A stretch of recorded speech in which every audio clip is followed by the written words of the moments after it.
It was supposed to be an adventure. Two friends had waited weeks for this trip, planning every detail. They had high hopes, dreams of seeing wild animals in their natural habitat, maybe even catching a fish from the river and cooking it over an open fire. The forest was alive, vibrant. The air smelled of pine and damp earth, the sun warm on their skin. They laughed, exchanged stories, and soaked in the beauty of the wilderness. At first, everything was perfect.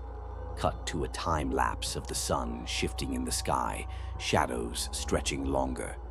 But as the hours passed, something changed. The forest grew quieter. The laughter faded. And then, they realized something wasn't right. They were lost. They retraced their steps, but every direction led them deeper. The trees began to feel familiar. Hadn't they passed that fallen log before, or was it another just like it? Their phones had no signal. Their water was running low. And as the sun dipped below the horizon, the shadows swallowed the forest whole. Then, just as fear was beginning to take hold, they saw it. A break in the trees, a clearing. At first, it felt like a blessing, a relief from the suffocating trees. The open space stretched out before them, bathed in an eerie glow from the rising moon. But something about it was off. The grass was too still, the air was too cold, the silence deeper than before. Then they saw them. Bones, scattered across the meadow like forgotten relics, some old, brittle, crumbling beneath their steps, others fresh. Human remains, skulls, rib cages, limbs. But they weren't alone. There were other bones, ones they couldn't recognize. Skulls too large, too misshapen. Jaws lined with sharp, uneven teeth. Skeletal structures that bent in ways that defied nature. Some had elongated fingers, others had too many eye sockets. And then there was the monolith. A slab of blackened stone stood at the center of the meadow, jagged and ancient, covered in carvings, symbols that twisted when they tried to read them, symbols that seemed to move when they looked away. Their breaths turned to mist, their chests grew heavy. Something was watching them. Then, the whispering began. They ran, without speaking, without thinking. They just ran. The forest seemed to close in around them, branches clawing at their clothes. The ground felt soft, almost like it was breathing beneath their feet. The whispering grew louder, low, guttural, like voices speaking a language they couldn't understand. Then, miraculously, they saw the lights of civilization. They stumbled out of the woods, gasping, shaking, collapsing onto the road. And as soon as they crossed that invisible threshold, the whispers stopped. The men wasted no time. They went straight to the police.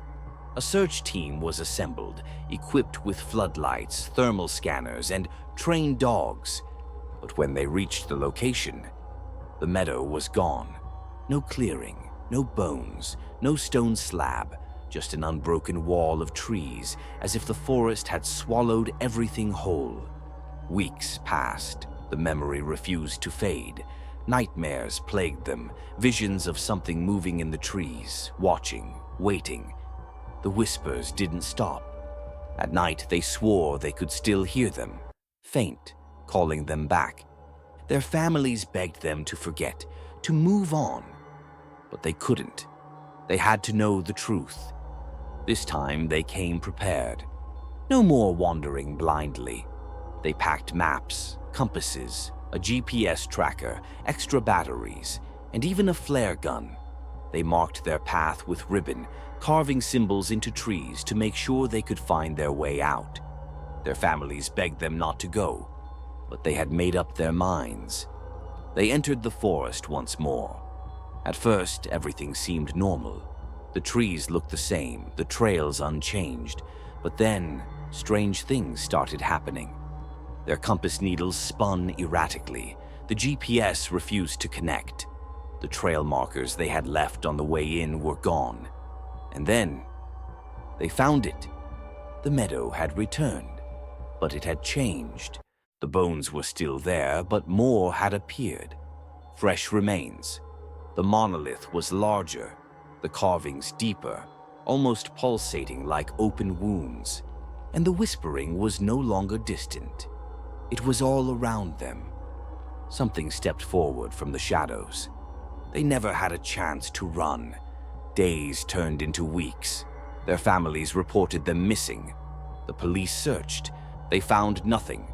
No footprints, no torn clothing, no clues. It was as if they had been erased. And then came the reports. Hikers whispering about a strange clearing deep in the woods, a place that shouldn't exist, a place where the air feels wrong, where the trees whisper your name, a place where something waits. And the last recorded words from one of the missing men? A frantic voicemail. "It's here, the stone, the bones, I can hear them. They know we're back. Some places were never meant to be found. Some places don't let you leave twice.